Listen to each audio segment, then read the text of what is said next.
2020 সালে রিলিজ হয় এক মুভি যার নাম ব্ল্যাক ওয়াটার। মুভিটি সাধারণত এক সার্ভাইভাল মুভি। কিছু বন্ধু এক কেভ খোঁজার উদ্দেশ্যে যায়। কেভের ভেতর ওরা যায় এবং ওই কেভে জল ছিল। তারা সেই কেভে ফেসে যায় এবং কেভের সেই জলে একটা প্রাণী ছিল। সেই প্রাণীটি তাদের সাথে কি করে এবং তারা কেভে কেন ফেসে গিয়েছিল, তারা কেভ থেকে বার হতে পারলো কি পারলো না, আমরা এই গল্পতে জানবো। Hello and welcome to explain hub.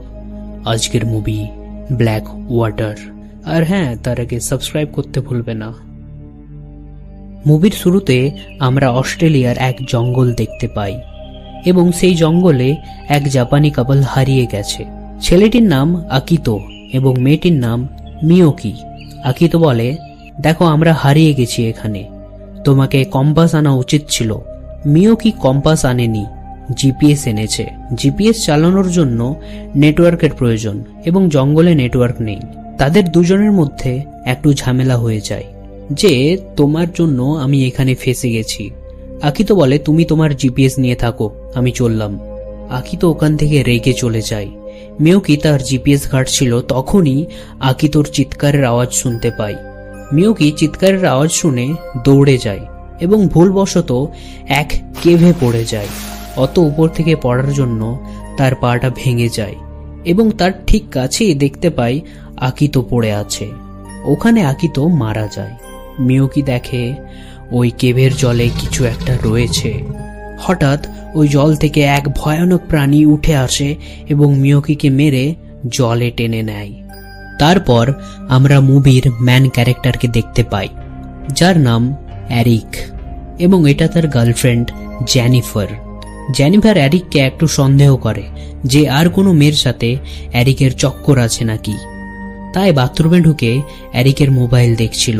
এদিকে অ্যারিকের আরো দুই বন্ধু আসে, ভিক্টর এবং ইয়োলান্ডা। এরাও কাপল। তারা একসাথে কিছু ফটো তোলে। ইয়োলান্ডা ফটো তুলতে পছন্দ করে। তারা একসাথে ঘুরতে বেরিয়ে যায়, কিন্তু ওরা জানে না যে ঘুরতে কোথায় যাওয়া যায়। তাদের এক বন্ধুর সাথে দেখা করে, যার নাম ক্যাস। ক্যাস তাদের বলে, জঙ্গলে এক কেভ রয়েছে, চলো ওখানে আমরা ঘুরতে যাই। এবং ওই কেভের ভেতর আজ পর্যন্ত কেউ যায়নি, আমরাই প্রথম হব। ওরা বেরিয়ে পড়ে সেই কেভের উদ্দেশ্যে। অ্যারিক বলে, এই কেভের ব্যাপারে তুমি কি করে জানলে? ক্যাশ বলে, আগের মাসে এক জাপানি কাপলকে খোঁজার জন্য কিছু লোকের সাথে আমিও এসেছিলাম। তখন আমি এই কেভের মুখটা দেখতে পাই। রাস্তায় যেতে যেতে ইয়োলান্ডার ক্যামেরা বন্দী হয় এক কুমির। আসলে এই এলাকাতে অনেক কুমির রয়েছে। ক্যাশের কাছে একটি বন্দুক ছিল। অ্যারিক বন্দুকটা তার হাত থেকে ছিনিয়ে নেয় এবং গাড়ির ড্রয়ারে রেখে দেয়। তারা জঙ্গলে প্রবেশ করে এবং কিছু দূর যেতেই তারা ওই কেভটাও পেয়ে যায়। তারা এক এক করে কেভের নিচে নামে। নিচে নেমে একটা সরু রাস্তা দেখতে পায়। সেই গুহার রাস্তা দিয়ে তারা যেতে শুরু করে। রাস্তায় তারা একটা ভেড়ার কঙ্কাল দেখতে পায়। তারা ভাবে ভেড়াটা নিচে কি করে এলো। তারা যখন ওই গুহার ভেতরে, তখন বাইরে অনেক মেঘ করেছে এবং পাহাড়ে বৃষ্টি হওয়ার কারণে বান নেমে গেছে। কিছুটা আগে যাওয়ার পরেই তারা একটা ফাঁকা জায়গা দেখতে পায়। ওই ফাঁকা জায়গাতে জল জমে আছে। জায়গাটা দেখতে খুবই ভালো দেখায়। তারা ভাবে ওরা একটা ভালো জায়গার খোঁজ করেছে। তারা খুবই খুশি হয়, কিন্তু তাদের ওই খুশি বেশিক্ষণের নয়। অ্যারিক দেখে পাথরের কিছু ছিদ্র দিয়ে জল প্রবেশ করছে ওখানে। অ্যারিক বলে, এখানে আমার কিছু ঠিক লাগছে না, আমাদের এখান থেকে বার হয়ে যাওয়া উচিত। কিন্তু ক্যাশ বলে, তুমি কি পাগল, এইটুকু জলে কি হবে? জেনিফার জলে কিছু আওয়াজ শুনতে পায়, তাই দেখে জলে কিছু আছে নাকি। হঠাৎ তারা সবাই একটা আওয়াজ শুনতে পায়। আওয়াজটা ক্রমশ তাদের দিকে এগিয়ে আসছে। যে রাস্তা দিয়ে তারা এখানে এসেছিল সেই রাস্তা দিয়েই অনেকটা জল ওই জায়গাতে ঢুকে যায়। তারা এই দিক ওদিক হয়ে যায়। কোন রকম তারা একটা উঁচু জায়গাতে উঠে। ক্যাশ তার ব্যাগটা জলে ছেড়ে এসেছিল এবং ওই ব্যাগটা ছাড়া ওরা ওখান থেকে বেরোতে পারবে না, কারণ ওই ব্যাগে চাবি ছিল। তারা জলে নেমে সেই রাস্তাটার দিকে যেতে শুরু করে। ভিক্টর ক্যাশের ওই ব্যাগটা দেখতে পায়। এদিকে অ্যারিক বলে, আমি আগে গিয়ে দেখছি যে নিঃশ্বাস নেওয়ার জায়গা আছে কিনা। তখনই ভিক্টরের আওয়াজ শুনতে পাওয়া যায়। ভিক্টরকে দেখতে পাওয়া যায় না। তারা আওয়াজ দিতে থাকে। ঠিক তখনই এক কুমিরকে দেখতে পাওয়া যায়। কুমিরটি ভিক্টরকে অ্যাটাক করে। তারা সবাই তাড়াতাড়ি জল থেকে উঠে আসে উঁচু জায়গাতে। ভিক্টর কোনো রকম ওই কুমিরের কবল থেকে নিজেকে ছাড়িয়ে উঠে আসতে চেষ্টা করে। অ্যারিকও ছিল তার সাথে। তাদের পিছনে ধাবা করে সেই কুমিরটা। কোনো রকমভাবে দুইজন ওই উঁচু জায়গাতে উঠে যায়। ভিক্টরের পেটে দাঁত লাগিয়েছে ওই কুমিরটা। তাড়াতাড়ি হসপিটাল নিয়ে যেতে হবে, নয়তো ভিক্টর বাঁচবে না। এখন তাদের কাছে অনেক প্রবলেম, যেমন এই কেভের ভেতরে জল বেড়েই চলেছে, জলের ভিতরে কুমির রয়েছে, এবং যে রাস্তা দিয়ে এসেছিল সেই রাস্তাটিতে আদৌ যাওয়া যাবে কি না। তারা ঠিক করে অ্যারিক এবং ক্যাস ওই সরু রাস্তাতে যাবে এবং দেখবে ওখান থেকে যাওয়া যাবে কি যাবে না। প্রথমে তো ক্যাস রাজি হয়নি, তারপরেও রাজি হয়ে যায়। অ্যারিক আস্তে আস্তে জলে নামে, আর এদিকে ক্যাসও জলে নামে। তারা ডুব দিয়ে ওই গুহার সরু রাস্তাতে যায়। এদিকে ভিক্টরের নিঃশ্বাস কষ্ট হওয়ায় জেনিফার ইয়োলান্ডাকে ইনহেলারটা দিতে বলে। ইয়োলান্ডা ভিক্টরের ইনহেলারটা ছুঁড়ে দেওয়ার চেষ্টা করে, কিন্তু ইনহেলারটা জলে পড়ে যায়। ইয়োলান্ডা জলে নেমে ওই ইনহেলারটা দিতে যায়। তখনই কুমিরটা ইয়োলান্ডার পিছনে ধাবা করে। কোনো রকম ভাবে ইয়োলান্ডা তাদের কাছে পৌঁছে যায় এবং ভিক্টরকে ইনহেলার দেয়। অ্যারিক এবং ক্যাস এমন একটা জায়গাতে পৌঁছে যায় যেখান থেকে বাইরে যাওয়ার দূরত্ব অনেকটা, এবং ওদের ডুব দিয়ে যেতে হবে। তারা ডুব দিয়ে যেতে শুরু করে। তারা অনেক স্পিডে সাঁতার কাটছিল। তারা দেখে রাস্তাটা বন্ধ হয়ে গেছে। যখন জল এসেছে, সাথে অনেকগুলো পাথর এসে ওই রাস্তাতে আটকে গেছে। তারা রাস্তাটা ক্লিয়ার করার জন্য আবার ডুব দেয়, কিন্তু ওই পাথরগুলো 1 ইঞ্চিও নড়ে না। তারা বুঝে যায় এই পাথরগুলো সরানো যাবে না। তারা আবার ফিরে যায়। ফিরে যাওয়ার সময় অ্যারিকের পা এক পাথরে আটকে যায়। কোনো রকম পাটাকে ছাড়িয়ে জলের উপরে উঠে আসে। এদিকে ক্যাশ অনেকটা আগে চলে এসেছে।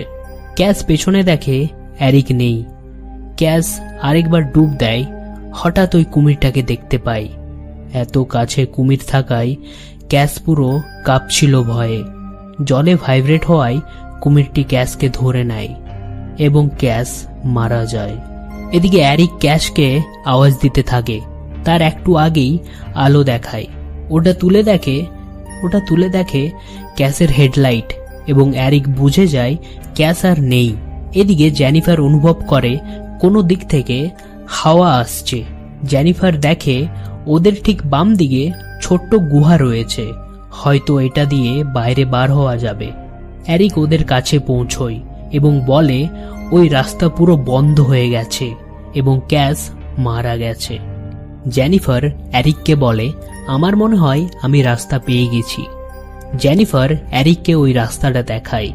অ্যারিক এবং ইয়োলান্ডা ওই ছোট্ট গুহাতে যায়। জেনিফার দেখে ওখানে জল অনেক তাড়াতাড়ি বাড়ছে। জেনিফার এক উঁচু জায়গা দেখতে পায়। ভিক্টরকে জিজ্ঞাসা করে, তুমি ওখানে যেতে পারবে? ভিক্টর বলে, হ্যাঁ, আমি যেতে পারবো। ওরা জলে নেমে ওই উঁচু জায়গার দিকে যেতে শুরু করে। তারা পৌঁছে যায় এবং হঠাৎ কুমিরটা ওদের কাছে চলে আসে। ওরা তাড়াতাড়ি উপরের পাথরে উঠে যায়। এদিকে অ্যারিক এবং ইয়োলান্ডা ওই ছোট্ট গুহাটার শেষে চলে আসে এবং দেখে কোনো রাস্তা নেই এখান থেকে বের হওয়ার মতো। জেনিফার ক্যাসের ব্যাগটা জলে দেখতে পায়। সে জলে নামে ওই ব্যাগটা আনার জন্য। তখনই ভিক্টর আওয়াজ দেয়, কুমিরটা তোমার দিকে আসছে। জেনিফার তাড়াতাড়ি জল থেকে উঠে আসতেই ওখানে পড়ে যায় এবং পড়ে যাওয়ার জন্য বেহুশ হয়ে যায়। জেনিফারকে ওঠাবার জন্য ভিক্টর নিচে যায়। ঠিক তখনই ওই কুমিরটা ভিক্টরকে টেনে জলে ঢুকিয়ে নেয় এবং ভিক্টর মারা যায়। অ্যারিক এবং ইয়োলান্ডা ফিরে আসে। ভিক্টর নেই ওরা জানতে পারে এবং ইয়োলান্ডা একটু কান্নাকাটি করছিল। তারা জলের নিচে সূর্যের আলো দেখতে পায়। এটা রাস্তাও হতে পারে এখান থেকে বার হওয়ার। তারা আস্তে আস্তে জলে নেমে ওই আলোটার দিকে যেতে শুরু করে। তখনই ওই কুমিরটা তাদেরকে আবার ধাবা করে। অ্যারিক কুমিরটা তার দিকে নিয়ে যায়। জেনিফার অ্যারিককে আসতে বলে। অ্যারিক বলে, তোমরা যাও। ঠিক তখনই ওই কুমিরটা এরিককে অ্যাটেক করে এবং জলে টেনে নেয়। জেনিফার চলে যায় ওই রাস্তাতে। এক জায়গাতে আটকে গিয়েছিল, ইয়োলান্ডা তাকে টেনে বার করল।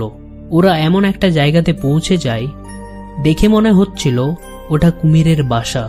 নিচে তারা আরেকটা রাস্তা দেখতে পায় এবং ওই রাস্তা দিয়েই তারা একটা বড় নদীতে পৌঁছে যায়। তারা ওই নদী থেকে উঠে একটা রাস্তা ধরে। দূর থেকে তাদের গাড়িটা দেখতে পায়। তারা একটা প্রাণের নিঃশ্বাস নেয়। তারা গাড়ি স্টার্ট করে যেতে শুরু করে। হঠাৎ রাস্তার টার্নিংয়ে একটা গাছের ডাল পড়ে থাকতে দেখা যায়। জেনিফার প্যানিক হয়ে গাড়িটি বাম দিকে ঘুরিয়ে নেয় এবং আবার ওরা ওই নদীতে পড়ে যায়। অদ্ভুতবশত তারা যেখান থেকে বার হয়েছিল সেখানেই পৌঁছে যায়। তাদের ঠিক আগেই ওই কুমিরটাকে দেখতে পাওয়া যায়। গাড়ির ড্রয়ার থেকে ওই বন্দুকটা বার করে। তারা গাড়ি থেকে বার হয়ে ডাঙার দিকে যেতে শুরু করে। তাদেরকে আবার ওই কুমিরটা ধাবা করে। জেনিফার ডাঙায় পৌঁছে ওই কুমিরটির উপর শুট করে, কিন্তু একটাও গুলি লাগে না। কুমিরটি জেনিফারের একদম কাছে এসে যায় এবং জেনিফারকে অ্যাটেক করে। জেনিফার জলের নিচে ওই কুমিরটিকে গুলি করে দেয় এবং ওই কুমিরটি মারা যায় এবং মুভিটা এখানেই শেষ হয়ে যায়। ভালো লেগে থাকলে লাইক করে দেবে এবং চ্যানেলটা সাবস্ক্রাইব করে দেবে। দেখা হচ্ছে পরের কোনো ইন্টারেস্টিং গল্পতে। বাই।